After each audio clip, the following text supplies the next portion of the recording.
siang hadirin sekalian. Siang. Terima kasih sudah bergabung dalam debat hari ini dengan tema apakah demonstrasi atau unjuk rasa sebagai bentuk perjuangan rakyat masih relevan dan efektif di zaman sekarang.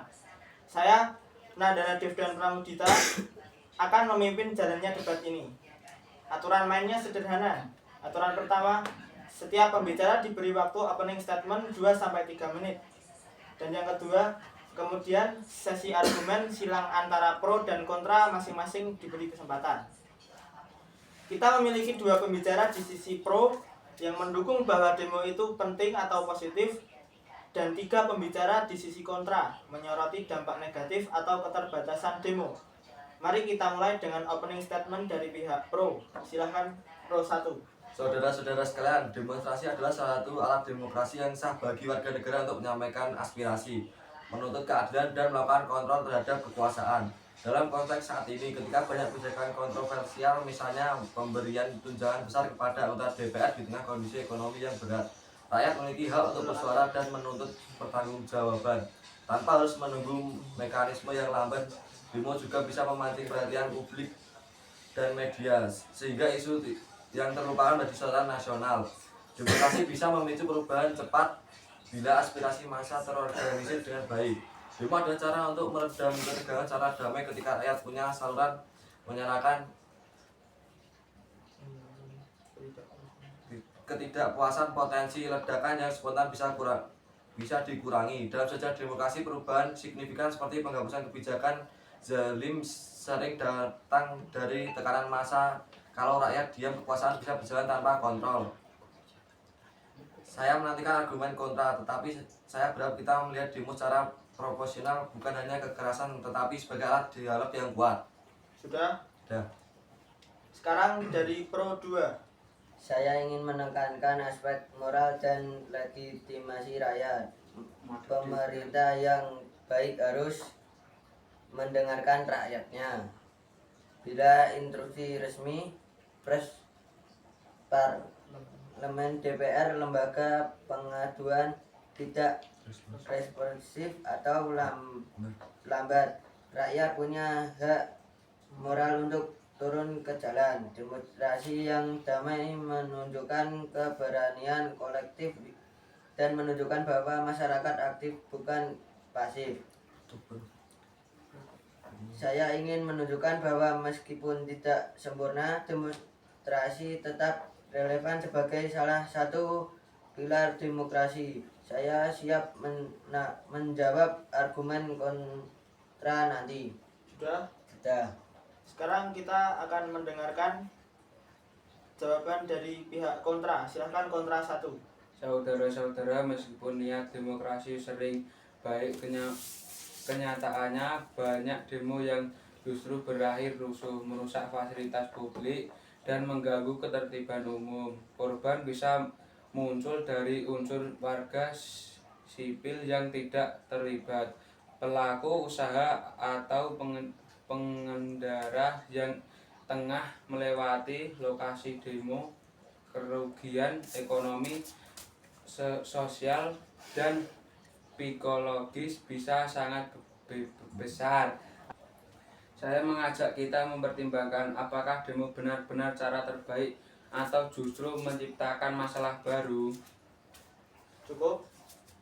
Silahkan kontra 2. Demonstrasi seringkali bersifat simbolik dan tidak menghasilkan perubahan struktural. Banyak demo yang selesai tanpa ada jaminan bahwa tuntutan dipenuhi. Waktu dan tenaga yang dipakai masyarakat untuk demo bisa digunakan untuk advokasi yang lebih sistematis, seperti lewat jalur hukum, politik, atau gerakan sosial jangka panjang. Saya menghimbau agar kita mencari gaya yang lebih aman, konstruktif, dan berkelanjutan untuk menyuarakan aspirasi rakyat tanpa harus selalu turun ke jalan. Cukup? Cukup. Silahkan kontra 3. Saya ingin menyoroti efek psikologis dan sosial dari demo berulang. Perpecahan masyarakat, ketegangan antar kelompok, dan polarisasi. Demo yang terus-menerus bisa membuat kelelahan politik di masyarakat, di mana orang menjadi apatis karena merasa aspirasi tak pernah didengar. Saya tidak mengatakan demo selalu buruk, tetapi ketika kita bergantung terlalu banyak pada demo, kita bisa kehilangan jalan lain yang lebih bijak dan damai. Sudah. Dah. Sekarang kita akan memasuki sesi argumen silang. Di sini saya akan menyampaikan pertanyaan-pertanyaan yang harus kalian jawab. Pertanyaan untuk pihak pro. Bagaimana menjamin agar demo tetap damai dan tidak disusupi elemen provokator? Dengan cara demo bisa tetap damai jika ada koordinasi jelas antara penyelenggara, aparat, dan peserta. Demonstran harus menekankan disiplin, membawa tuntutan yang konkret, dan menolak ajakan anarkis. Transparansi rute, waktu, dan tujuan demo juga penting agar tidak ada ruang untuk provokator menyusup. Pro 2. Provokator biasanya muncul karena demo tidak terorganisir. Kalau masa sadar tujuan, ada koordinator lapangan yang mengatur dan tuntutan disampaikan dengan cara damai. Kemungkinan provokator bisa ditekan, apalagi kalau aparat juga mendukung pengamanan dengan humanis, bukan represif. Sekarang untuk pertanyaan pihak kontra. Apakah tidak ada resiko bahwa aspirasi rakyat justru tertindas bila kita hindari demo? Resiko itu memang ada, tapi solusi bukan berarti selalu demo. Aspirasi bisa disalurkan lewat jalur hukum, petisi, audiensi dengan DPR, atau advokasi melalui media. Justru dengan cara ini, tuntutan rakyat lebih fokus dan terdokumentasi, tidak hilang dalam keramaian jalanan. Pro kontra 2. Demo bukan satu-satunya cara. Kalau masyarakat terus bergantung pada demo, itu artinya mekanisme demokrasi lain tidak berjalan. Jadi tugas kita memperkuat jalur formal, mendorong DPR agar responsif, LSM agar aktif, dan media agar kritis. Itu lebih berkelanjutan ketimbang demo terus-menerus.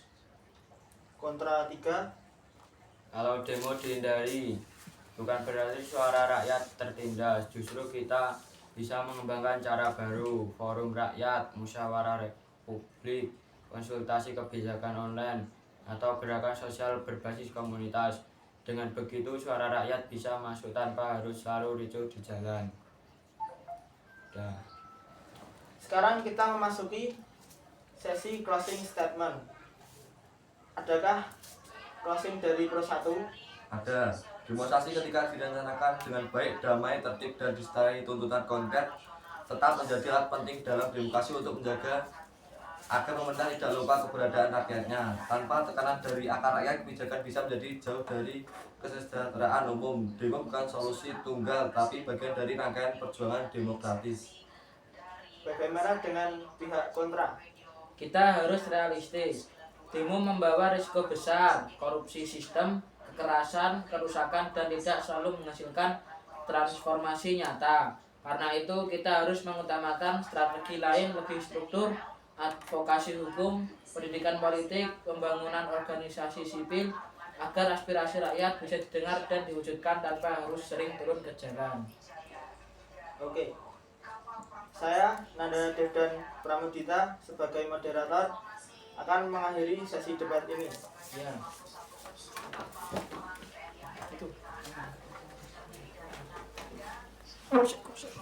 Awal.